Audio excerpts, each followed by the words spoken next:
259.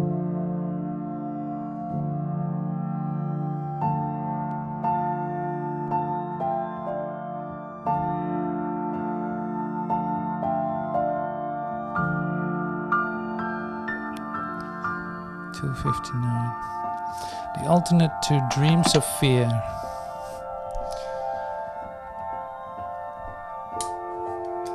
So that's a great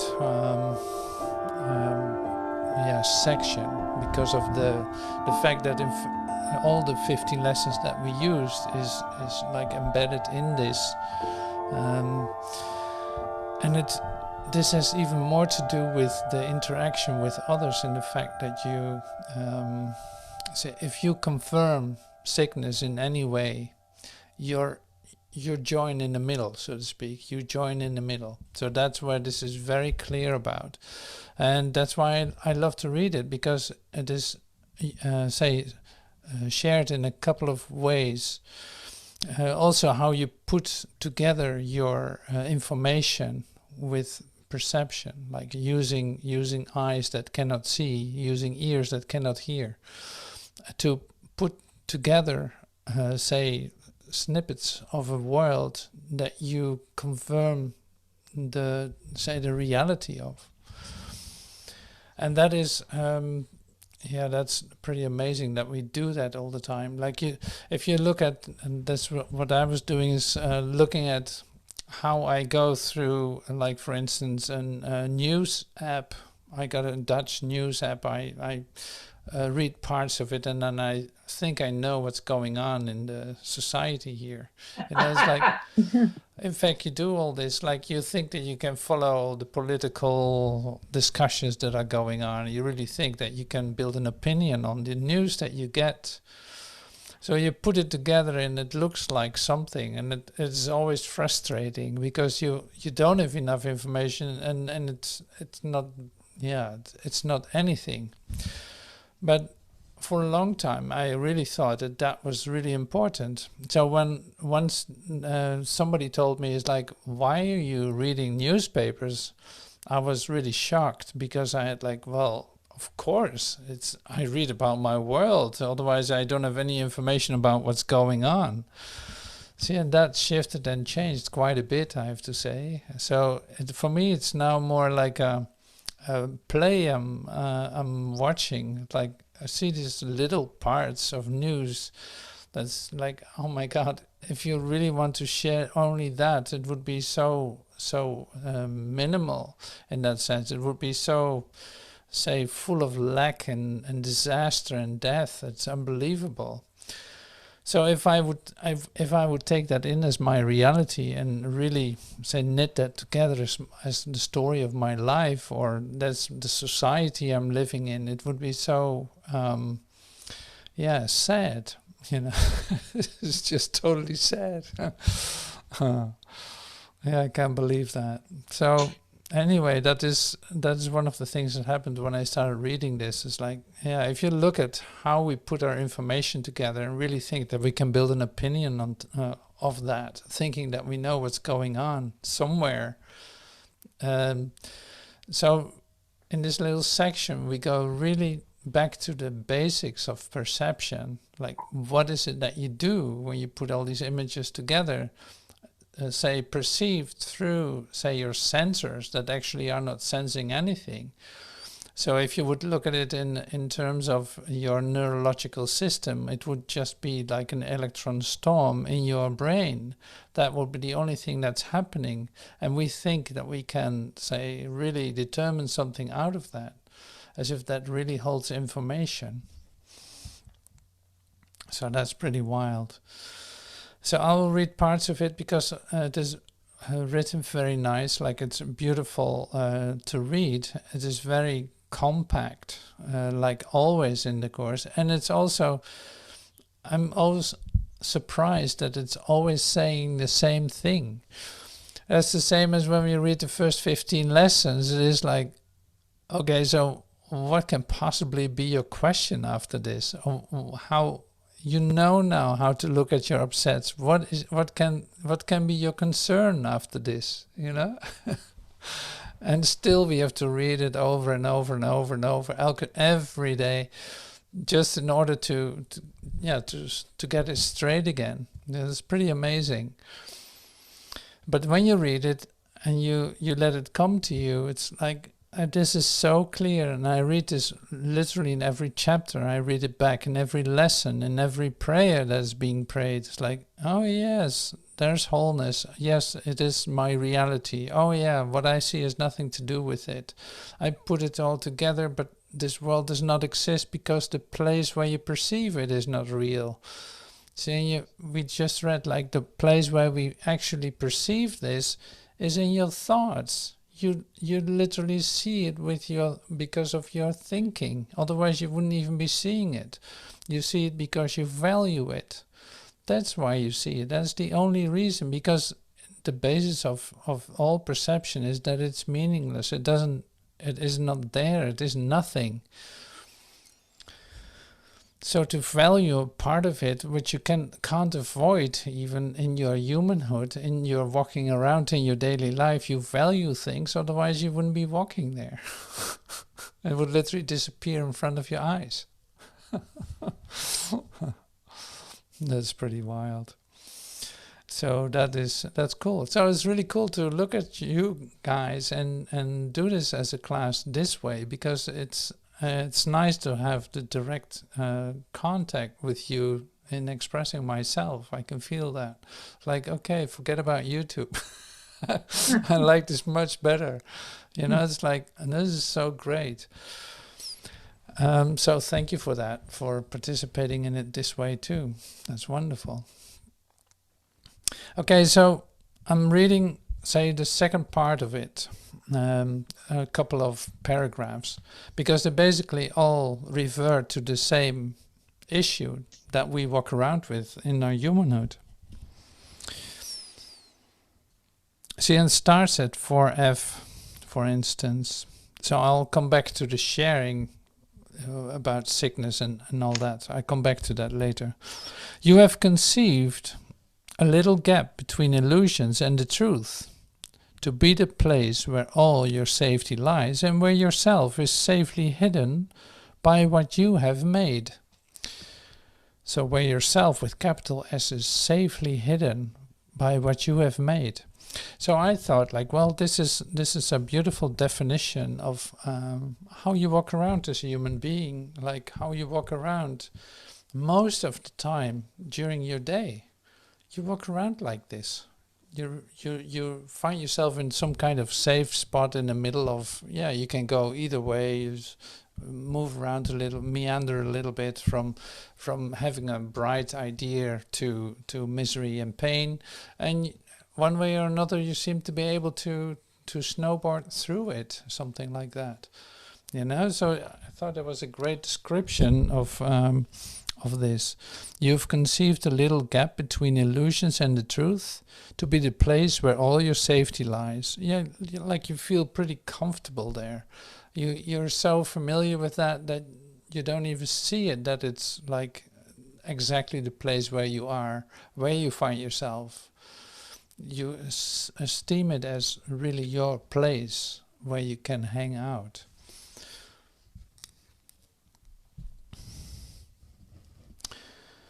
Here's a world established that is sick, and this the world the body's eyes perceive. Here are the sounds it hears, the voices which its ears were made to hear. So that's also a great way to describe it. Here's a world established that is sick, and we're I can see that. I can see this world as sick, absolutely. That's why I read the newspaper to have that be confirmed. See, but I get comfortable with it. That's the amazing part. Here's a world established that is sick, and this the world the body's eyes perceive. Here the sounds it hears, the voices which its ears were made to hear, and then yet sights and sounds the body can perceive are meaningless. And then between brackets it says, oops. Just like, oops, oh, wait a minute. I was just in this dream. I was feeling comfortable in this gap, in this sick world. Like I'm feeling already better because I do the Course in Miracles. So I know there's a sick world out there. And I find myself in the middle of it. And I have ideas, I hear things and I see things. And suddenly I discovered it's all meaningless. That's pretty wild too. It cannot see nor hear. It does not know what seeing is, what listening is for. It is as little able to perceive it as it can judge or understand or know. Its eyes are blind, its ears are deaf. It cannot think, and so it cannot have effects.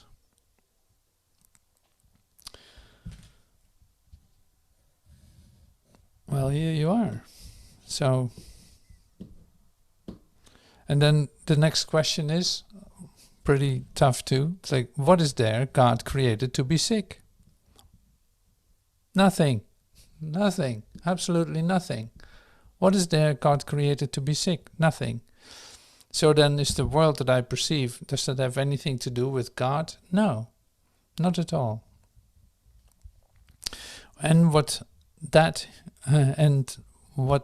he can that what he created not can be, and what that he created can not be. That's very difficult to read. And what that he created not can be. Is there anything that he created that cannot be? No. Let not your eyes behold a dream, your ears bear witness to illusion. They were made to look upon a world that is not there, to hear the voices that can make no sounds. Yet there's other sounds and other sights which can be seen and heard and understood.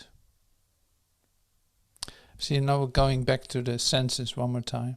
For eyes and ears are senses without sense, and what they see and hear they but report. It is not they that hear and see, but you, who put together every jagged piece, each senseless scrap and shred of evidence, and make a witness to the world you want. See, that's pretty amazing, isn't it? So they were made to look upon a world that is not there, to hear voices that cannot be heard. Yet there are other sounds and sights, which can be seen and heard and understood.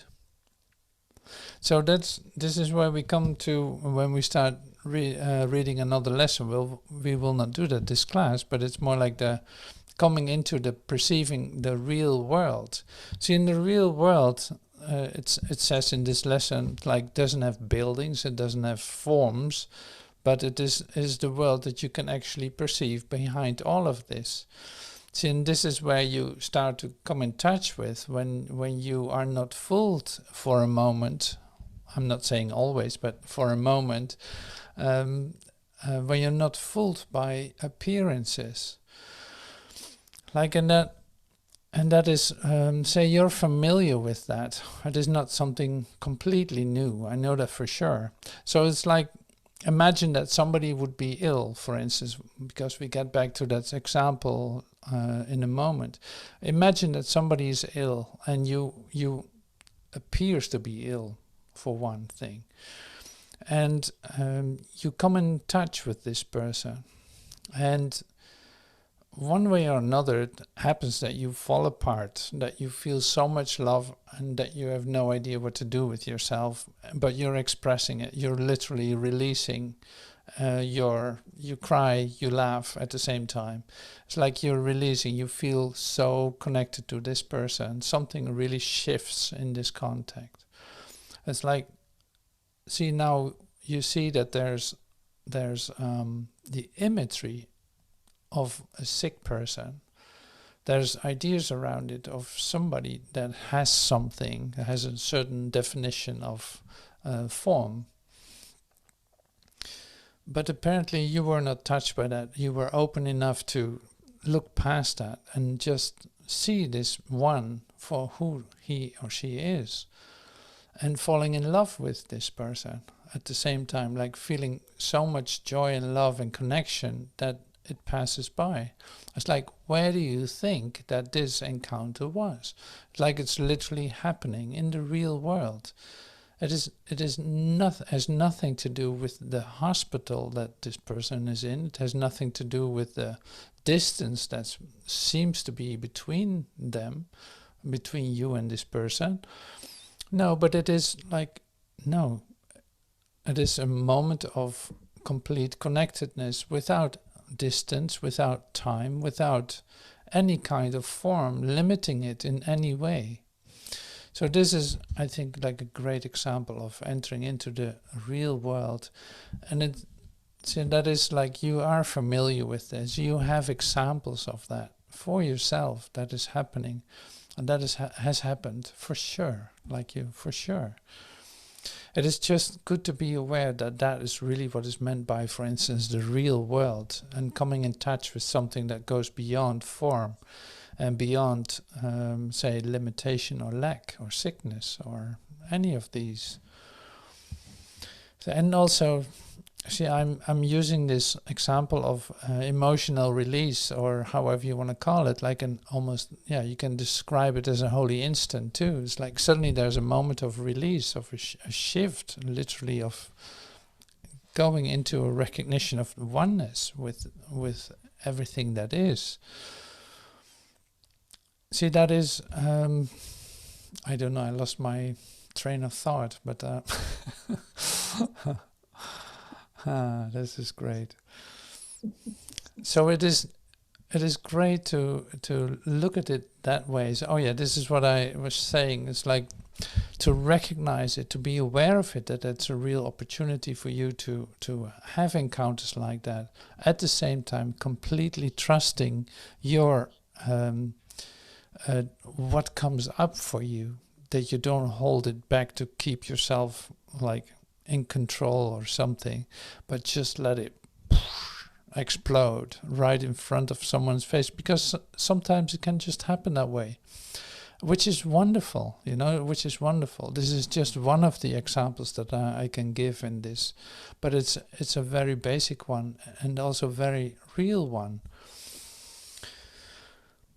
So, and that has great impact on the way that you perceive everything, and the way that you get familiar with the place that you find yourself really, instead of putting the pieces back together into some kind of form where you think that is the world. You define it as your world or your daily life. So this is, it is really like, shared in this section that we go through right now. So it's full of opportunities. You wouldn't see it that way immediately, not immediately probably, because it is like getting to know the idea that's being shared here. That's one thing, but then see that it has also the consequence, if you want, of, well, if that isn't real, what is the other opportunity for me then in this? How can I perceive something if all this I cannot see as my own reality? So what comes in place of that? See, and my definition of it will not be that what is happening to you then, but at least you can become aware that there's an opportunity for you to deeply connect with your brother no matter what. And that's where something can shift and takes place. But to a certain degree, it is connected to your action of mind, to you wanting to see something different and not taking what you perceive for your reality. Because if you do that, if you do take that as your reality, you enter into fear. It's like, and when you don't do that, you enter into love. That's really the choices that you have. Like, there's no overlap between them, so you shift from one into the other. the emotional outburst that I was talking about, suddenly going into a release of emotion just and feeling so much love is opening up. And a contracted way of dealing with a person would be trying to not confirm the sickness or trying to mentally achieve a state of like negation, trying to really like ponder some lessons still in order to keep yourself aligned or something, is not what it is. That would be a contraction, even though it seems like you're doing some real active spiritual exercise or so. You know what I'm saying? So it's like, now you got to apply this, and also you're completely involved in this too. You cannot exclude yourself out of the equation, so to speak. You have to count yourself into what is occurring. You don't have to put yourself on the sideline. It's like, okay, I'm observing this. This is not really happening. I'm observing this. It's like, no, you're missing it completely. This is a real opportunity to really connect with your brother, only it has nothing to do with the images that you are perceiving. So here, this is like an amazing opportunity. And you don't read that right away when you read this. But that's really like what we share in this instant. Because we're ready to hear it. You know, that's why this is happening. So it's great. It's a real speed up to be aware of this in this way, because you can apply it. You don't have to, you make it easy for yourself at the same time. You start to just do this. You start to just apply this and see that you can be completely yourself without having to control yourself, you know, like you don't have to be under control. No, you can be yourself, but you're still not confirming the sickness. You can still completely connect with your brother, but you're not connecting with his ideas of sickness. So you keep your heart completely open to be in a love relationship, in a love expression to your brother. So that is pretty wild, pretty amazing offer here. Okay, so a little bit about the sickness, looking at the idea of sickness, so to speak. So that's F1. 28 F1. What is a sense of sickness but a sense of limitation, of a splitting off and separating from? A gap perceived between ourselves and what is seen as health. A gap perceived between ourselves and what is seen as health. The good is outside, is seen outside. You guys are not sick. I'm sick. The good is seen outside and the evil in, and thus is sickness separating off from the self from good, and keeping evil there. God is the alternate to dreams of fear, who shares in them in the alternate dreams of who shares in them in the dreams of fear, can never share in him. But who withdraws his mind from sharing them, the dreams of fear, is sharing in him. There is no other choice. Except you share it, nothing can exist. And you exist because God shared his will with you, that his creation might create. God is the alternate to dreams of fear. Who shares in them can never share in him, but who withdraws his mind from sharing them is sharing him. So who withdraws his ideas of, like his dreams of fear, sharing the dreams of fear, is say going into the possibility of having a direct contact and communication of God. Like that's the consequence of it. So you see that it is all based on the idea of sharing. Like if you can have an idea, but if you don't share it, you actually don't make it true for yourself. So that's the same with the whole ideas too.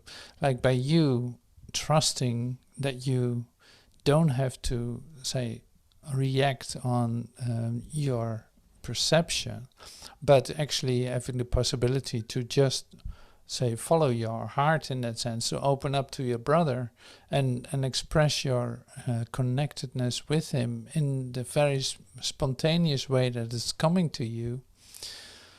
That is what is going to bring you in an experience of God, you know. So the other way would be, say, confirming the idea of sickness or of fear, or concern, or whatever form you choose, is then to, you will not be able to share this with your brother. You will not come to a direct communication together. And staying literally in this gap that we're talking about, like you stay in between phases, like in an impossible place, in fact, where you cannot be.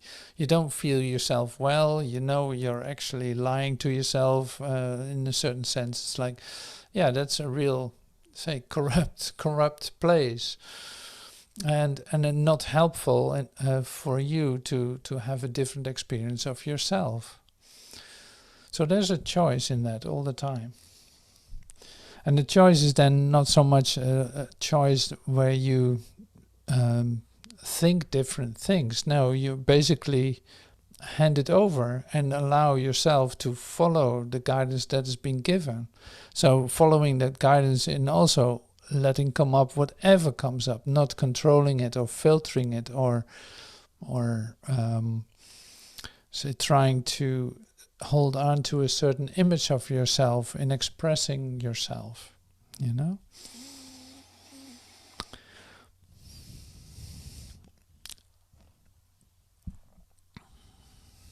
Okay, so it is the sharing of the evil dreams of hate and malice, bitterness, death, sin, suffering, pain, loss, and all that makes them real. The sharing of it. Unshared, they are perceived as meaningless. The fear is gone from them because you did not give them your support. See, it's totally essential. You did not give them your support. Where fear has gone, there love must come, because there are but these alternatives. Where one appears, the other disappears, and which you share becomes the only one you have. You have the one which you accept, because it is the only one you want.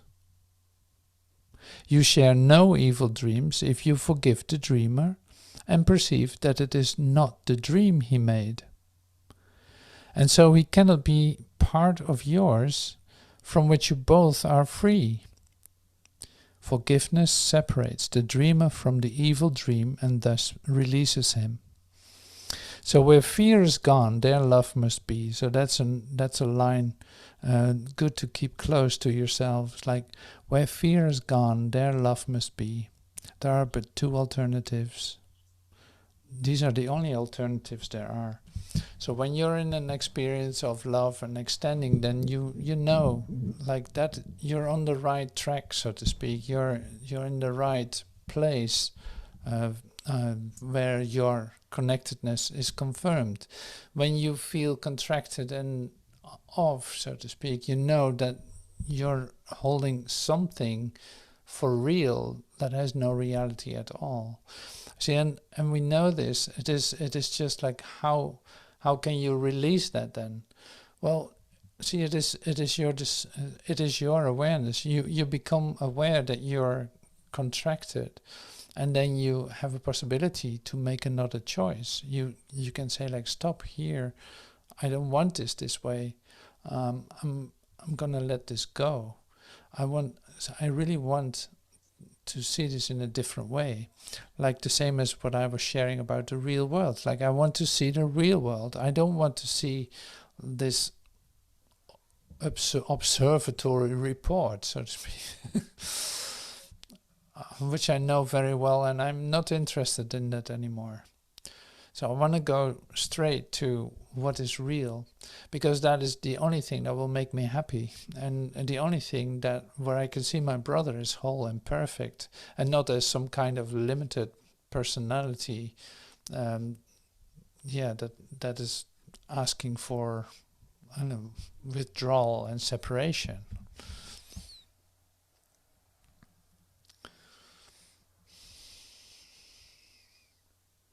So yeah, this is a great section to use.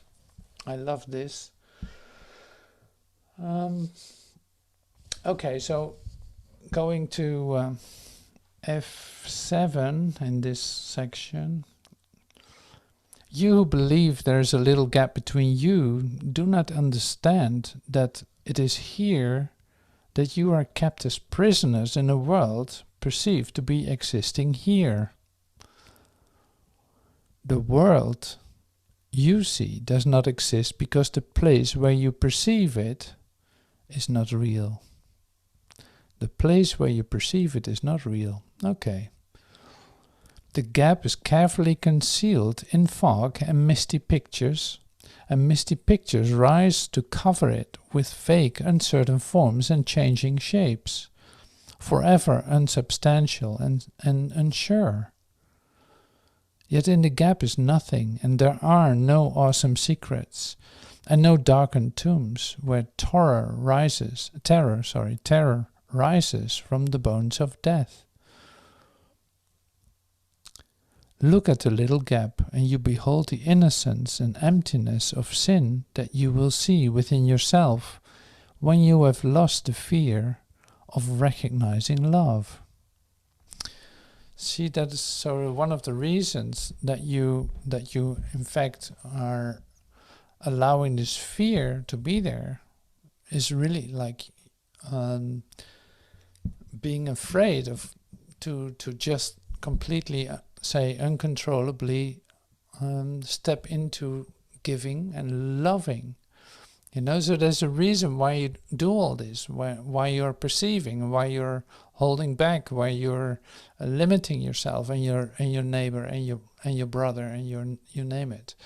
It's like there's a reason for it. You don't do this just by accident. It's like, no, this is one of the parts that you discover is that you do this because you're like totally afraid to completely fall in love, to completely disappear into the love that you feel for your brother. Because in fact, if you really look at your brother, you will not be able to stand it. You will not be able to define yourself anymore, to contain yourself.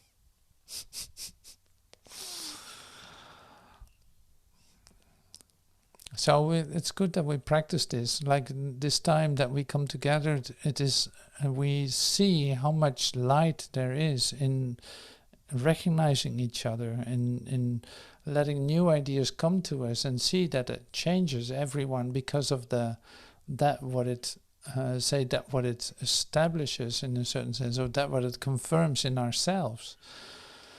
And then you see it like you give it to each other and it starts to light all the way, and it's like, and that at the same time is also unlimited. So we do this in a nice, beautiful way, absolutely. But at the same time, it's unlimited. It is, yes, there's more. Yes, there's more. Absolutely, there's more. So this is part of the training, so to speak. This is part of, okay, I allow myself to open up this far. I allow myself to not control myself when I feel these deep emotions coming up. No matter who is with me, in what situation I am, I'm just allowing that to come up, to express that, to release that. Just because I can. And it will actually, literally bring me into an experience of the love of God. Because I in that moment, I forgive everything. I forgive my brother. I forgive him for what he did not do, or what I only perceived, or what my ideas about him were, or, See, and then at the same time, with the idea of release, or being completely in an, say, in an expression or outburst, if you want, you see that it is also a spontaneous occurrence, that you had no control over it anyway. So that makes it also beautiful. It's like when you feel that tears are coming up, you let them flow. Like it is always a spontaneous occurrence in a sense. But if you try to control it and keep it in, so to speak, then yeah, that doesn't feel good. It feels contracted. But if you allow anything to come up, it's just there. And who knows, there's a reason for the appearance of it. And that is clear to you when you allow that to come up and express it. Then it becomes clear to you what you actually offer your brother in letting yourself be. Because basically you're offering everyone the same freedom to do the same. You share, literally you demonstrate an idea of openness, of connectedness.